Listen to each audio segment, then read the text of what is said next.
नमस्ते दोस्तों।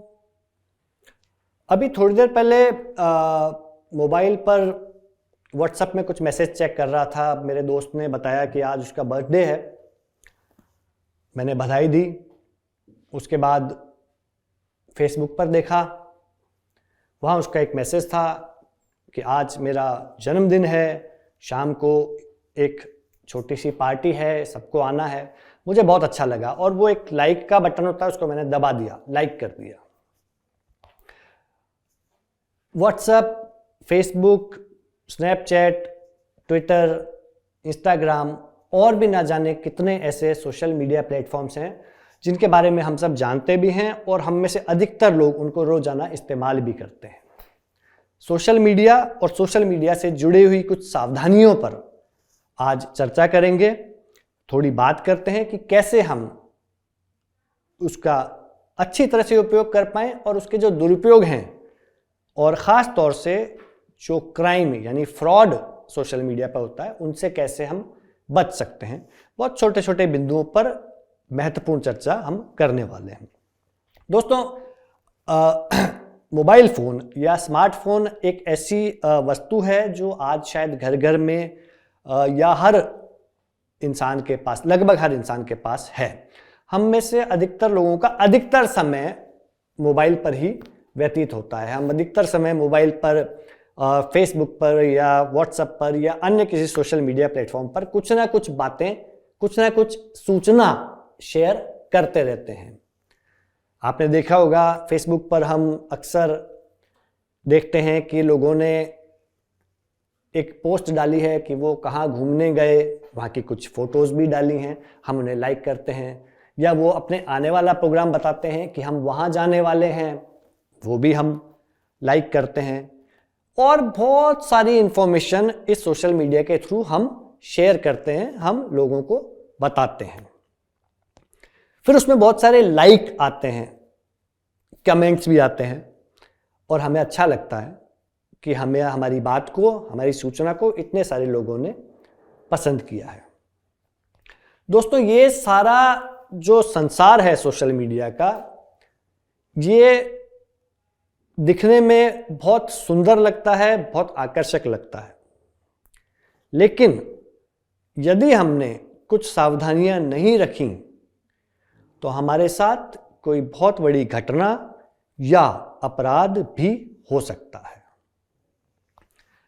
कुछ सावधानियां अगर हम रखें, कुछ बातों का अगर हम ध्यान रखें तो हम इन सारी चीजों से, इन होने वाली दुर्घटनाओं से बच सकते हैं। स्मार्टफोन यूजर होने के नाते, या अगर हमारे घर में छोटे बच्चे हैं और वो अगर फोन को, स्मार्टफोन को या सोशल मीडिया ऐप्स को इस्तेमाल कर रहे हैं, तो उनके माता पिता, उनके संरक्षक होने के नाते कुछ बातें हैं जो हमें ध्यान में रखनी चाहिए। सबसे पहले जिस बिंदु पर हम बात करना चाह रहे हैं वो है उन ऐप्स की जानकारी, टाइप्स ऑफ ऐप्स।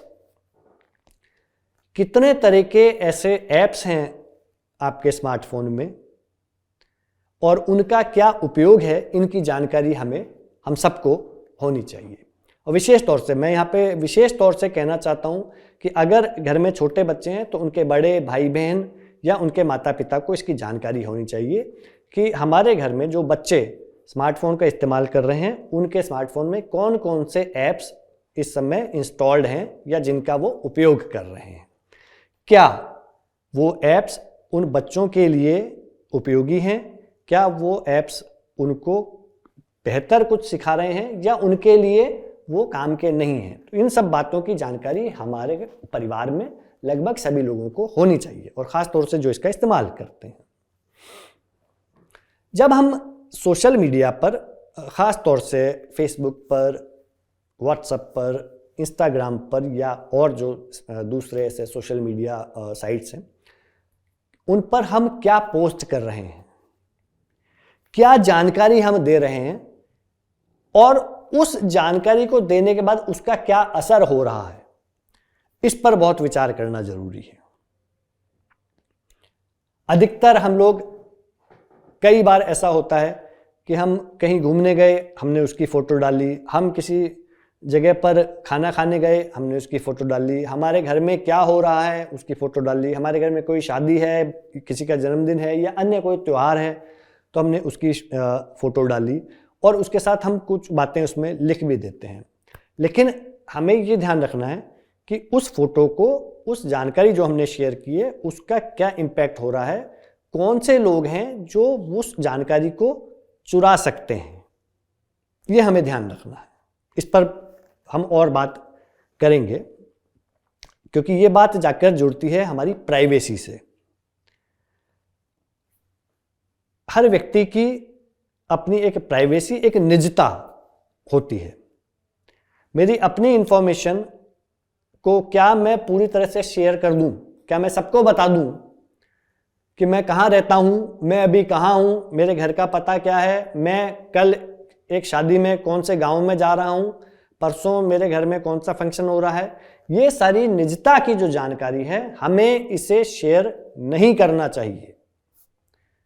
फेसबुक पर, ट्विटर पर, इंस्टाग्राम पर, स्नैपचैट पर या व्हाट्सएप पर, क्योंकि इस तरह की जानकारी से हमारी निजता का हनन हो रहा है। हर वो व्यक्ति जो उसे देख रहा है उस तक आपकी निजी जानकारी पहुंच रही है। अब वो अगर हमारे जान पहचान के लोग हैं, हमारे दोस्त हैं, हमारे मित्र, हमारे रिश्तेदार हैं, तब तो कोई दिक्कत नहीं है। लेकिन यदि कोई अनजान व्यक्ति उसको देखता है, और ख़ास तौर से यदि कोई ऐसा व्यक्ति जो कोई अपराध करना चाहता है, कोई ठगी करना चाहता है, वो अगर इसे देखता है तो हमारे लिए ये नुकसानदेह हो जाता है। दोस्तों, हमारे परिवार में सभी को, हम सबको एक जानकारी होनी बहुत आवश्यक है और वो जानकारी है एज, यानी उम्र की। हमारे कानून के मुताबिक इंटरनेट और सोशल मीडिया को इस्तेमाल करने की उम्र निर्धारित है। कहीं ऐसा तो नहीं कि उस उम्र से कम उम्र के लोग, कम उम्र के बच्चे उसका इस्तेमाल कर रहे हैं, क्योंकि यदि वो ऐसा कर रहे हैं तो ये अपने आप में गलत है और उस कानून के खिलाफ है। हमारे देश में इंटरनेट को इस्तेमाल करने की जो उम्र है वो 13 वर्ष है, अर्थात 13 वर्ष से कम उम्र के बच्चे इंटरनेट को इस्तेमाल नहीं कर सकते। उसी तरह से कुछ पॉपुलर सोशल मीडिया साइट्स की अगर मैं बात करूं तो व्हाट्सएप को इस्तेमाल करने की जो न्यूनतम उम्र है वो 16 वर्ष है। 16 वर्ष से कम उम्र के बच्चे व्हाट्सएप का इस्तेमाल नहीं कर सकते। ट्विटर, इंस्टाग्राम, स्नैपचैट और फेसबुक को इस्तेमाल करने की न्यूनतम उम्र 13 वर्ष है। 13 वर्ष से छोटे अगर आप हैं तो आप इन सोशल मीडिया का इस्तेमाल नहीं कर सकते। लेकिन ऐसा होता है कि इस उम्र से कम, यानी इस उम्र से छोटे बच्चे इस तरह की सोशल मीडिया साइट्स का इस्तेमाल करते हैं। ऐसे में उनसे जो बड़े भाई बहन हैं, घर में माता पिता हैं, चाचा चाची या अन्य जो भी रिश्तेदार हैं, उन्हें, उनकी जिम्मेदारी बन जाती है कि वो ये ध्यान रखें कि ये बच्चे उस सोशल मीडिया में क्या कर रहे हैं, कौन सी जानकारी शेयर कर रहे हैं या इनके पास क्या आ रहा है। ये सावधानियां हमारे सोशल मीडिया के उपयोग को कुशल या बेहतर बना सकती हैं। हर सोशल मीडिया की अपनी एक प्राइवेसी सेटिंग होती है। उस प्राइवेसी सेटिंग को समझना, उस पर जाकर अपने हिसाब से उसको सेट करना बेहद आवश्यक है। जब हम बहुत सारी बातें कर रहे हैं, इसमें माँ बाप का रोल, गार्जियंस का रोल, बड़े भाई बहन का रोल बहुत ज़्यादा बढ़ जाता है। समय समय पर अपने बच्चों के मोबाइल, अपने बच्चों के द्वारा इस्तेमाल किए जा रहे सोशल मीडियाज़ को चेक करना, मॉनिटर करना बेहद आवश्यक है और अपने बच्चों को प्रेम से, स्नेह से समझाना कि कौन सी चीज़ ठीक है और कौन सी चीज़ गलत है, ये बहुत आवश्यक है एक परिवार में। दोस्तों, कैट फिशिंग एक टर्म इस्तेमाल होती है सोशल मीडिया में, इंटरनेट। कैट फिशिंग का अर्थ है कि आपके सोशल मीडिया पर कोई अनजान व्यक्ति आपको फ्रेंड रिक्वेस्ट भेजता है।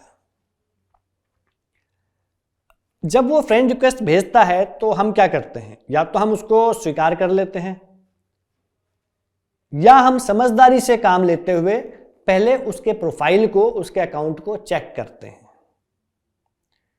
फेसबुक बहुत पॉपुलर ऐप है और दुनिया भर में करोड़ों लोग इसका इस्तेमाल करते हैं, हम सब भी करते हैं। उसी के उदाहरण से हम आपको समझाएंगे कि यदि फेसबुक पर आपके पास एक रिक्वेस्ट आई है, एक फ्रेंड रिक्वेस्ट आई है और ऐसे व्यक्ति की है जिसे आप नहीं जानते, तो हमारा पहला काम है कि हम उसकी प्रोफाइल पर जाएं और वहां देखें कि वो व्यक्ति कौन है, वो क्या करता है और उसकी कितनी पोस्ट हैं। कई बार आप देखेंगे कि बहुत से लोग फेक प्रोफाइल यानी नकली प्रोफाइल बनाकर आपको फ्रेंड रिक्वेस्ट भेजते हैं। उनका मकसद होता है आपकी जानकारी को चुराना। वो आपकी जानकारी चुराकर बाद में आपको ठग सकते हैं या आपके खिलाफ कोई बड़ा संगीन अपराध भी हो सकता है। तो हमेशा इससे बचना है, इसका हमेशा ध्यान रखना है। अब यहीं पर बात नहीं रुकती, इसके आगे एक और बात आती है। वो बात ये आती है कि कई बार इस तरह के लोग, कई बार इस तरह के अपराधी आप ही के जानकार या आप ही के रिश्तेदार के नाम से प्रोफाइल बनाकर आपको फ्रेंड रिक्वेस्ट भेजते हैं। आपको लगता है कि शायद ये मेरे दोस्त ने या मेरे किसी रिश्तेदार ने ही भेजा है। ऐसे में भी या तो उस मित्र से या उस रिश्तेदार से बात की जाए कि क्या आपने मुझे इस तरह की कोई रिक्वेस्ट भेजी है, क्योंकि इस तरह की रिक्वेस्ट आजकल, इस तरह का चलन बहुत बढ़ गया है और अपना हमारे ही दोस्तों, हमारे रिश्तेदारों के फेक प्रोफाइल्स हमारे पास आ जाते हैं और फिर ये ठग लोग उसका इस्तेमाल करके हमें लूटते हैं, हमारे साथ ठगी करते हैं या अन्य तरह के अपराध करते हैं। दोस्तों, हम लोग सोशल मीडिया के जरिए कई बार अपनी लाइव लोकेशन शेयर करते हैं। कई बार हम बता देते हैं कि मैं इस जगह पर हूं या मैं अभी यहां से वहां यात्रा कर रही हूं या मैं कल उस शहर में जाऊंगा या जाऊंगी। इस तरह की बातें हम शेयर करते हैं जो कि सोशल मीडिया के लिए पूर्णतः गलत है। हमें कभी भी अपनी लोकेशन, अपनी लाइव लोकेशन सोशल मीडिया पर शेयर नहीं करनी चाहिए, क्योंकि कुछ आपराधिक तत्व इसकी जानकारी जुटा लेते हैं और हो सकता है कि वो वहां पर आकर, आपके पीछे आकर या किसी भी तरह की किसी घटना को, किसी अपराध को अंजाम दे सकते हैं। घर के बड़े बुजुर्ग, बड़े भाई बहन और हम सब जो सोशल मीडिया को इस्तेमाल करते हैं, हम एक बात का ध्यान रखें कि हम अपने टाइम लिमिट बनाएं। हमें तय करें कि हम इतने से इतने बजे तक सोशल मीडिया का इस्तेमाल करेंगे, उसके बाद और उससे पहले नहीं करेंगे। हर वक्त दिन भर सोशल मीडिया पे रहना एक नशा होता है जो कि हमारी शरीर को और हमारे दिमाग दोनों पर बुरा असर डालता है। यदि हम टाइम लिमिट सेट कर लेंगे और उस टाइम लिमिट में ही हमें जो बातें शेयर करनी है उनको करेंगे, तो हम सुरक्षित भी रहेंगे और हम उस होने वाली किसी बड़ी दुर्घटना से बच सकते हैं। कई बार हमारे पास मैसेज में बहुत तरह के लिंक्स आते हैं, हमें किसी भी लिंक को क्लिक नहीं करना है। कई तरह की लुभावनी बातें करके आपको इतना इनाम दिया जाएगा, आपके साथ ये होगा, आपका लोन अप्रूव हो गया है, इस तरह के बहुत सारे लिंक आते हैं। आप अपना पासवर्ड बता दीजिए, OTP आएगा। इस तरह के किसी भी लिंक पर हमें कभी भी क्लिक नहीं करना है, उसको टच नहीं करना है। कोई भी बैंक फ़ोन नहीं करता है आपकी जानकारी जुटाने के लिए, या कोई भी व्यक्ति इनाम नहीं देता है, ये हमें ध्यान रखना होगा। तो हम किसी भी तरह के लालच में ना आए, किसी भी तरह के लिंक को क्लिक ना करें और हमेशा ध्यान रखें कि हमें किसी भी अनजान व्यक्ति, किसी भी ऐसे व्यक्ति जिसको हम नहीं जानते हैं, उसकी किसी भी तरह की रिक्वेस्ट को एक्सेप्ट नहीं करना है। दोस्तों, सोशल मीडिया आज की ज़रूरत है, हम सबकी ज़रूरत है। उसको इस्तेमाल करने में हमें बहुत अच्छा भी लगता है, मज़ा भी आता है और हम अपनी इन्फॉर्मेशन को शेयर भी करते हैं, लेकिन हमें अपनी इन्फॉर्मेशन केवल अपने रिश्तेदारों, दोस्तों, मित्रों, अपने आस पड़ोस के लोगों से ही शेयर करनी है, अनजान लोगों से नहीं करनी है। आज हमने जो चर्चा की, जिन सावधानियों की अभी हमने बात की, इन सब का अगर हम ध्यान रखेंगे तो हम सुरक्षित रहेंगे और बहुत सारी दुर्घटनाओं से, ठगी से, उन सब से बच जाएंगे। मुझे उम्मीद है कि आज की चर्चा बहुत अच्छी रही। हम सब आज से ही इन सावधानियों पे ध्यान रखेंगे और ऐसा करना शुरू कर देंगे और टाइम लिमिट ध्यान रखेंगे कि हम एक समय बनाएंगे और उस समय में ही सोशल मीडिया का इस्तेमाल करेंगे। बाकी की चर्चाएं अगले वीडियो में हम आपसे करते रहेंगे। बहुत सारी और बातें हैं जिन पर हम बात करेंगे। फिलहाल के लिए इतना ही। Thank you so much.